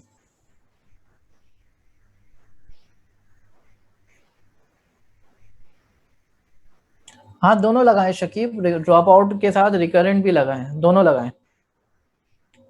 ठीक है, दोनों सेट कर सकते हैं आप, सिर्फ रिकरेंट लगा के देखें परफॉर्मेंस पे क्या फर्क पड़ रहा है, जिसमें परफॉर्मेंस अच्छी आ रही हो वो लगा लें आप।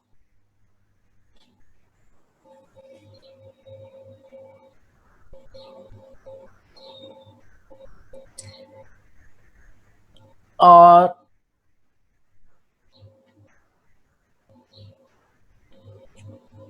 Using by directional RNNs।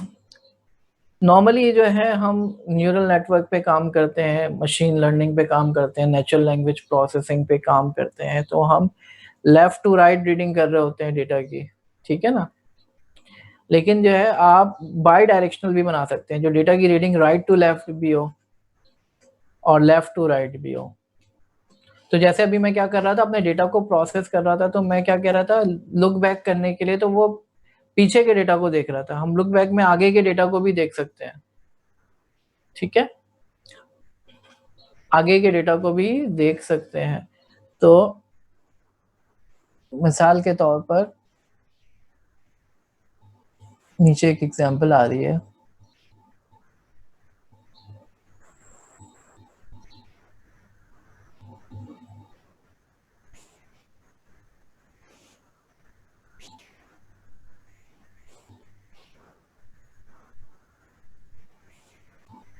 अच्छा ये दूसरी एग्जांपल है, तो हम कहीं और देख लेते हैं।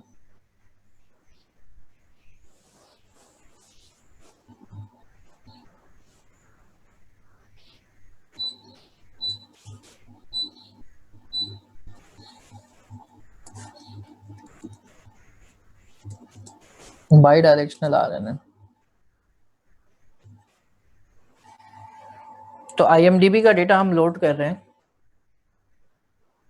ठीक है। अगेन IMDb जो है इंटरनेट मूवी रिव्यू डेटाबेस है। नंबर ऑफ वर्ड्स हमने बता दिए, मैक्सिमम फीचर्स यानी मैक्सिमम कितने वर्ड्स हमारी वोकैबुलरी के अंदर होंगे। अब हमने जो है वर्ड्स को रिवर्स कर दिया।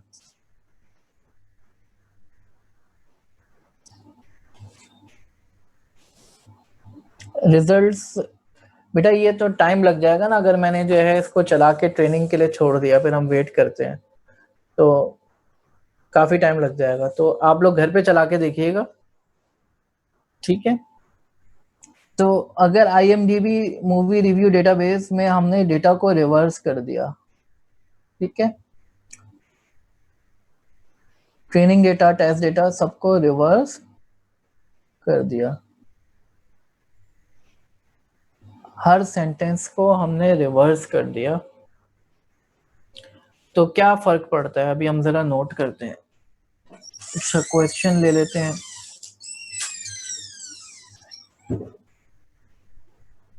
जी सैमसंग। सर मेरा ये क्वेश्चन था, ये रिवर्स किस तरीके से होगा इसमें? क्या क्या कह रहे हैं सर मेरा ये क्वेश्चन था, ये रिवर्स किस तरीके से होगा इसमें डेटा? देखें आपके पास जो सेंटेंस था, सेंटेंस को उल्टा रीड करें, ठीक है। अगर आप फॉरवर्ड डायरेक्शन में रीड करके सेंटेंस का मतलब समझने की कोशिश कर रहे थे, आप रिवर्स डायरेक्शन में सेंटेंस को रीड करें और मतलब समझने की कोशिश करें, ठीक है। ओके ओके ठीक है चल। तो हमने जो है जुमले को उल्टा रीड किया, पैड सीक्वेंस कर लिया। पैड क्यों करते हैं? पैड इस वजह से करते हैं कि अगर जो है जुमला जो है छोटा है तो बराबर लेंथ का हर जुमला कर दें। एम्बेडिंग अप्लाई कर दी इसके ऊपर, LSTM अप्लाई कर दिया, ठीक है, और फाइनली मॉडल को फिट करा दिया।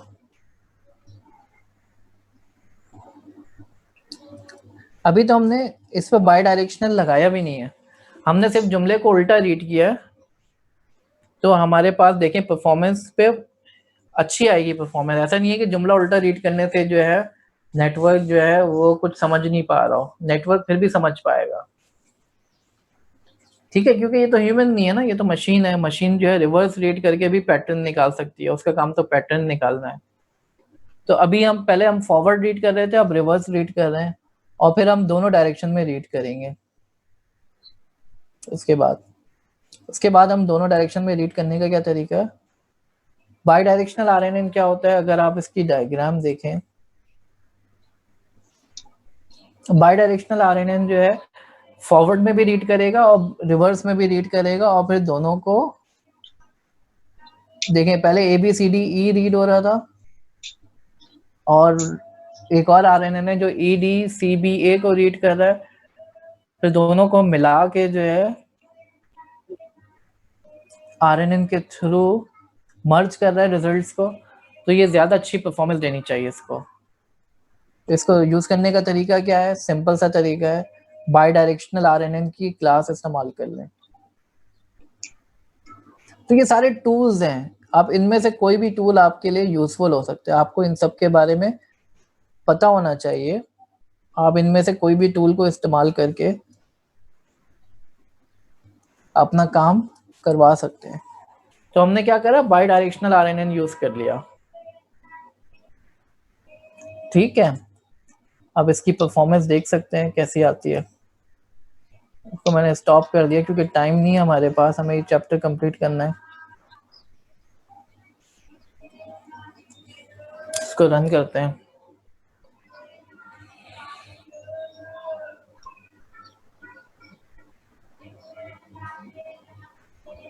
जो ये बाई डायरेक्शनल आरएनए है, इससे परफॉर्मेंस और अच्छी होनी चाहिए।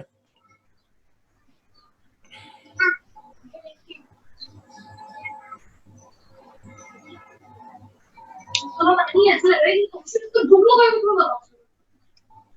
हाँ तो इसको नहीं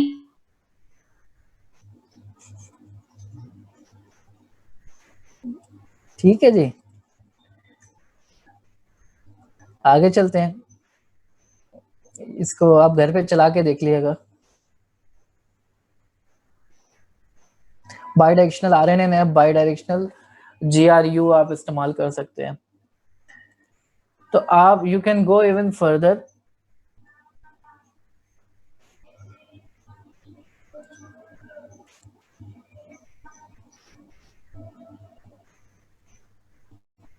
और आप जो है adjust the number of units in each recurrent layer in the stack setup. आप जो है नंबर ऑफ लेयर्स जो है बढ़ा के देख सकते हैं, नेटवर्क की कैपेसिटी को बढ़ा के देख सकते हैं। चैप्टर 4 में आप लोगों ने एक डीप लर्निंग का वर्क फ्लो पढ़ा है। लर्निंग रेट को एडजस्ट कर सकते हैं, LSTM लगा सकते हैं, कहीं पे GRU लगा सकते हैं, ठीक है। डेंस जो है उसको आप जो है बढ़ा सकते हैं, डेंस की लेयर्स बढ़ा सकते हैं।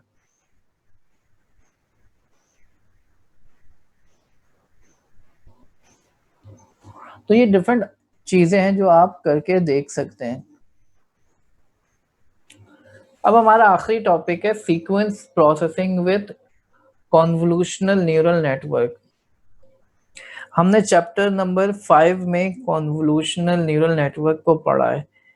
हमने इमेज प्रोसेसिंग के लिए उसको इस्तेमाल किया था। वो क्या करता था, वो पैटर्न निकाल रहा होता था इमेज में से। तो क्या इमेज में से ही पैटर्न निकल सकता है? सिर्फ पैटर्न तो टेक्स्ट में से भी निकल सकता है, ठीक है। तो सीक्वेंस प्रोसेसिंग के लिए कॉन्वोल्यूशनल न्यूरल नेटवर्क भी बहुत यूजफुल है, और इसका फायदा ये है कि इसकी कंप्यूटेशनल कॉस्ट कम है, ये स्लो नहीं है एज कंपेयर टू RNN या LSTM जो कि बहुत स्लो है। तो 1D कॉन्वोल्यूशन हम इस्तेमाल कर सकते हैं लोकल पैचेस को निकालने के लिए। Q4 भी होगा बिल्कुल PC वर्ल्ड, इंशाल्लाह उसमें जो है हम और चीजें पढ़ेंगे। तो 1D कॉन्वोल्यूशन जो है ये लोकल पैटर्न्स को रिकॉग्नाइज करने के लिए इस्तेमाल किया जा सकता है।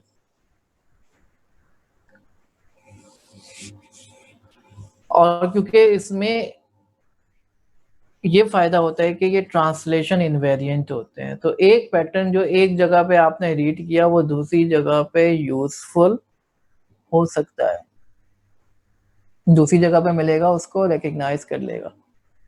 फायदा क्या है यहाँ पे? 1D कॉन्वोल्यूशन कैसे अप्लाई होती है पहले आप देखें।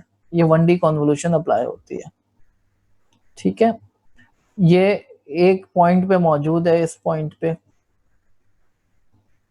और इसके 2 लेफ्ट के और 2 राइट के ले लिए उसने वर्ड्स, और उनको कन्वॉल्व किया, एक सिंगल वैल्यू निकल के आ गई, एक फीचर निकल के आ गया। एक पैच निकाला उसने, 2 आगे 2 पीछे से, उसका पैच के थ्रू उसने डॉट प्रोडक्ट लगाया, मल्टीप्लाई करने के बाद एक सिंगल वैल्यू निकल के आ गई। अच्छा, शाज़ेब नूर का क्वेश्चन है कि कौन सा ज़्यादा यूजफुल है, 1D कॉन्वोल्यूशनल या RNN? देखें, अभी देखेंगे हम इंशाल्लाह।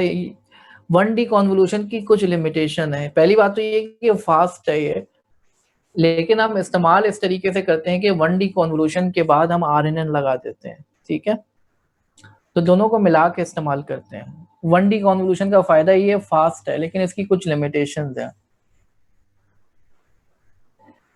इसी तरीके से पूलिंग भी होती है।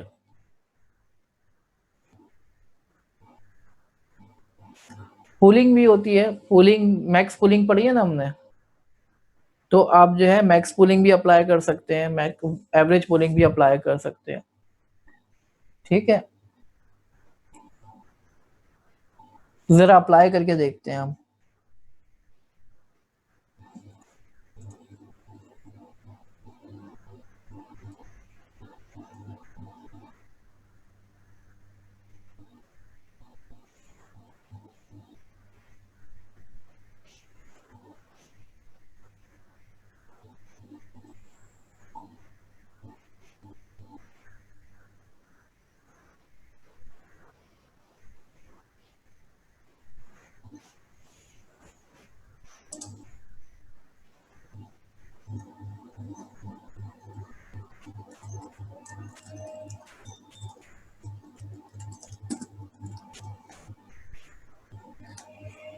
तो ये तो वही काम है, हमने जो IMDb के डेटा सेट को लोड किया, ठीक है जी। लोड करने के बाद जो है हम इस पे कॉन्वोल्यूशन अप्लाई करते हैं।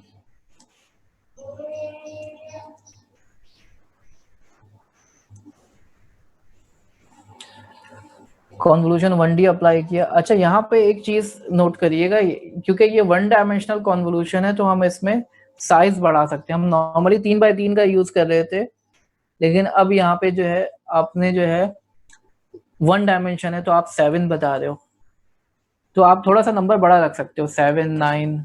वहां पे 3 तक आप रखते थे, 3x3, क्योंकि 2 डायमेंशन था वो, यहाँ पे 1 डायमेंशन है, तो आप थोड़ा सा नंबर बढ़ा सकते हो, बड़े साइज का फिल्टर इस्तेमाल कर सकते हो, ठीक है?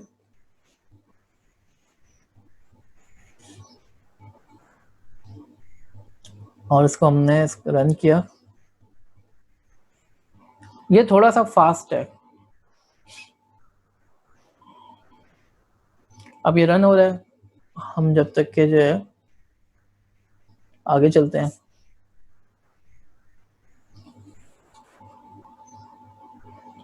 ये वैसे ही इसके अंदर काम होगा जैसे नॉर्मली जो है हमारे पास कॉन्वोल्यूशनल न्यूरल नेटवर्क में होता था, कि आपके पास कॉन्वोल्यूशन की लेयर है, फिर मैक्स पूलिंग की लेयर है, फिर कॉन्वोल्यूशन की लेयर है, फिर मैक्स पूलिंग की लेयर है, फिर आखिर में आप फ्लैट करके उसके साथ डेंस लगा देते थे। लेकिन देयर इज अ डिफरेंस ये है कि आप कॉन्वोल्यूशन का फिल्टर साइज बढ़ा सकते हो, क्योंकि वहां पे 2 डायमेंशन था, 3x3 का भी लेते थे तो 9 होते थे, यहाँ पे 7 लोगे तो कोई फर्क नहीं पड़ेगा, ठीक है? तो हमने इसको चला के देख लिया। अब हमारा फाइनल टॉपिक, इन दोनों को कंबाइन कर सकते हैं, CNN और RNN को। जैसे कि मैंने शाज़ेब के क्वेश्चन का जवाब दिया कि 1D कॉन्वोल्यूशन में एक प्रॉब्लम है कि वो तरतीब जो है उसको कंसीडर नहीं करता, टाइम स्टेप की सीक्वेंस को कंसीडर नहीं करता। अगर आप टेम्परेचर फोरकास्टिंग के लिए इसको इस्तेमाल करोगे तो आपको रिजल्ट्स अच्छे नहीं मिलेंगे। क्यों अच्छे नहीं मिलेंगे? क्योंकि ये तरतीब को कंसीडर नहीं करता, सीक्वेंस को कंसीडर नहीं करता। तो इसका अच्छा तरीका क्या है, अगर आप इसको चाहिएगा घर पे लगा के चला के देखिएगा इसको टेम्परेचर फोरकास्टिंग के लिए, तो आपको रिजल्ट्स अच्छे नहीं मिलेंगे, ठीक है? तो इसका बेहतर तरीका क्या होता है, आप इन दोनों को कंबाइन कर दें। शुरू में आप कॉन्वोल्यूशन की लेयर लगाएं, स्पीड बढ़ जाएगी आपकी, लाइट होता है ये, और RNN की sensitivity of the order, RNN में क्या होता है, वो तरतीब को मद्देनजर रखता है। ठीक है, तो कॉन्वोल्यूशनल न्यूरल नेटवर्क शुरू में लगाने से ये फायदा होगा कि जो लार्ज सीक्वेंसेस हैं वो छोटे हो जाएंगे और फिर उसको आरएनएन के थ्रू आप आसानी से प्रोसेस कर सकोगे। तो ये फिगर आ रही है आपके पास, एक लॉन्ग सीक्वेंस आ रही है, उसको 1D कॉन्वोल्यूशनल न्यूरल नेटवर्क लगा के आप शॉर्ट सीक्वेंस में कन्वर्ट कर दो और फिर आरएनएन लगा दो। ठीक है, तो यहाँ पे एक एग्जांपल दिए है।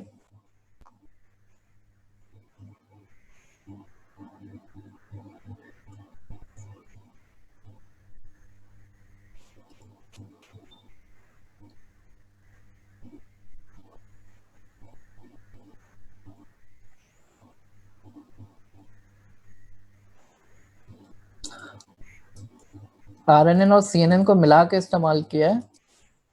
तो पहले तो इन्होंने क्या करा है, डेटा जनरेट कराया है बहुत सारा।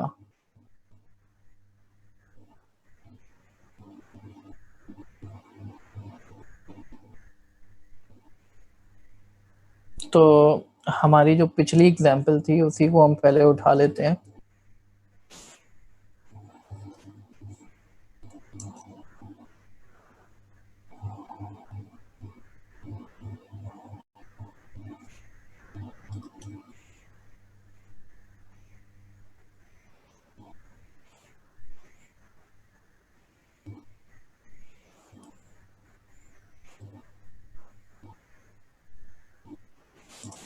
आरएनएन सीएनएन,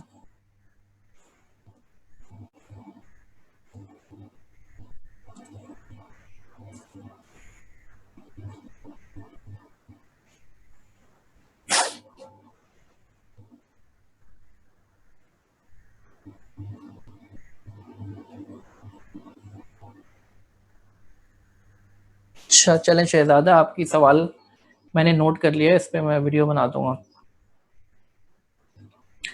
शॉर्ट सीक्वेंस से मुराद इमरान शॉर्ट सेंटेंसेस ना, शॉर्ट जो इनपुट जो जा रहा है, इनपुट जो है शॉर्ट होना चाहिए। ठीक है, अगर बड़ा इनपुट है पहले उसको ट्रांसफॉर्म कर देता है, वो फीचर्स निकाल लेता है, छोटे कर देता है उसको।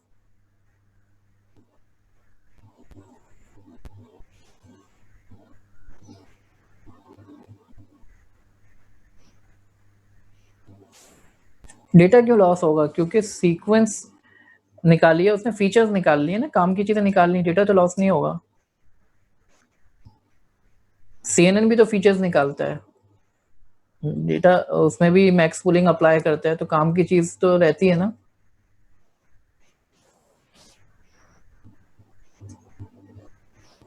अच्छा, जनरेटर हमारे पास आ गया, अब हम क्या करते हैं,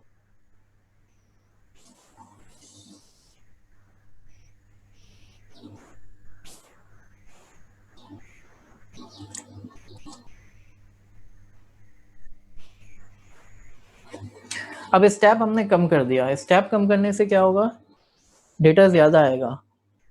ठीक है, 1 घंटे में पहले 6 स्टेप्स थे, यानी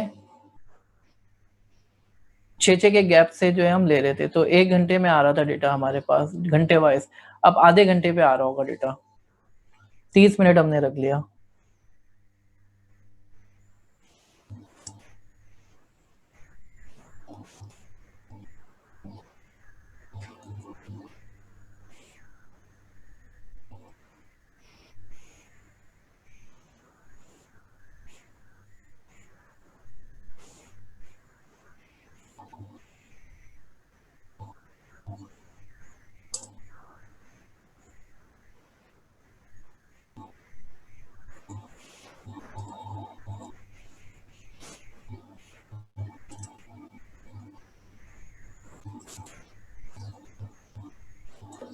अब हम इस पे कॉन्वोल्यूशन और जीआरयू दोनों एक साथ इस्तेमाल करते हैं। ठीक है, कॉन्वोल्यूशन शुरू में लगा दिया, उसके बाद जीआरयू लगा दिया।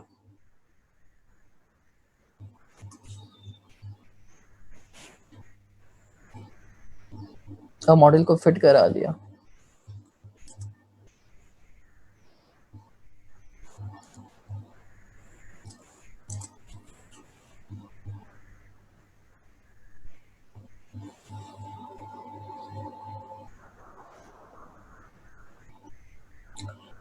हाँ वो पिक है, आपकी बात सही है इमरान, लेकिन वो अल्टीमेटली कन्वर्ट तो उसमें हो रही है ना, नंबर्स में कन्वर्ट हो रही है, डेटा लॉस नहीं होगा, फीचर्स निकल के आ गए ना, ट्रांसफॉर्मेशन हो रही है, काम की चीज निकल के आ जाएगी।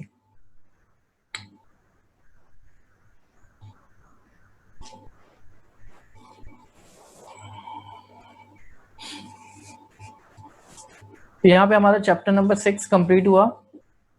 ये 2 चैप्टर्स बड़े इंपॉर्टेंट थे, 5 और 6। टेक्स्ट को भी तो इमरान आप नंबर में कन्वर्ट करते हो ना, एम्बेडिंग लगा के, ठीक है, टेक्स्ट भी नंबर में कन्वर्ट हो जाता है एम्बेडिंग लगाओगे तो, उसमें कोई फर्क नहीं पड़ता है टेक्स्ट हो या इमेज हो।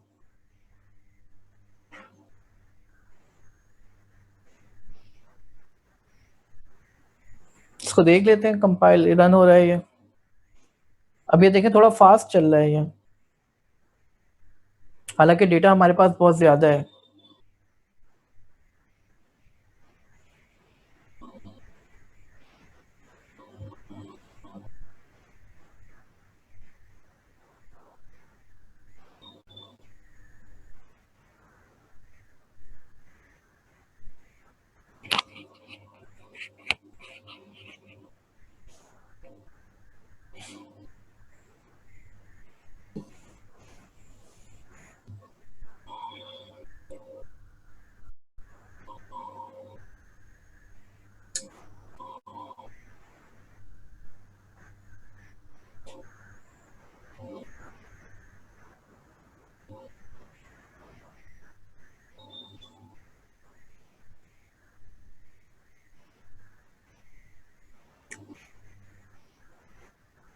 नहीं, सेम वर्ड्स को रिमूव तो नहीं करेगा, उनको ट्रांसफॉर्म कर देगा, मैथमेटिकल ट्रांसफॉर्मेशन होती है,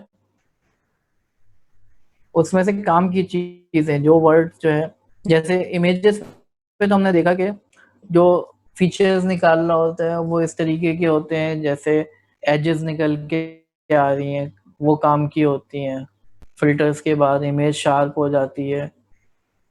तो इसी तरीके से टेक्स्ट पे भी जो है वो इसी तरह की चीजें कर रहा होगा, लेकिन उसको विजुलाइज नहीं कर सकते हम, लेकिन इससे रिजल्ट्स अच्छे आ रहे होते हैं।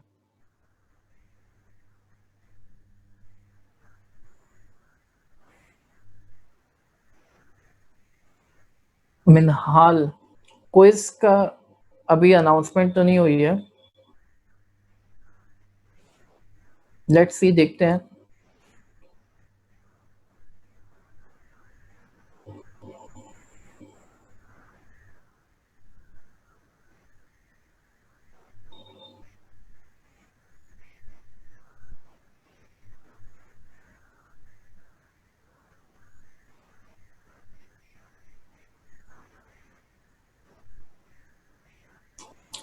देखिए हसन रिजवी, आपका क्वेश्चन है Q3 ऑनलाइन होगा, अगर जो है हालात ठीक हो जाते हैं तो ऑन साइट होगा, लेकिन हालात तो लग रहा है कि खराब हैं अभी। नीरज, मैं इसके लेक्चर्स बना के इंशाल्लाह डालूंगा।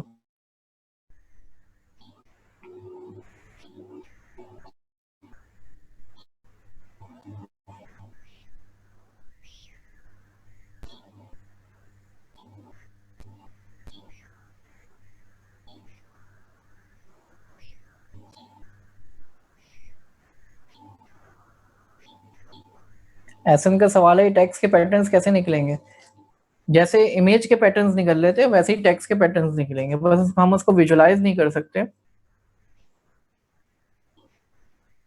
जी इमरान, बिल्कुल सही कह रहे हैं आप, हम इसको विजुलाइज नहीं कर सकते।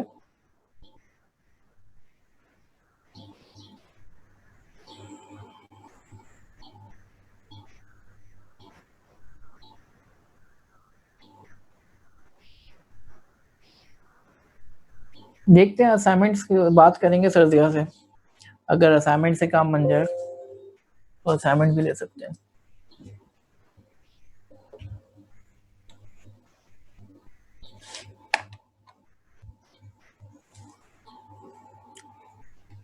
चलिए यहाँ पे क्लास एंड करते हैं, ठीक है, थैंक यू वेरी मच।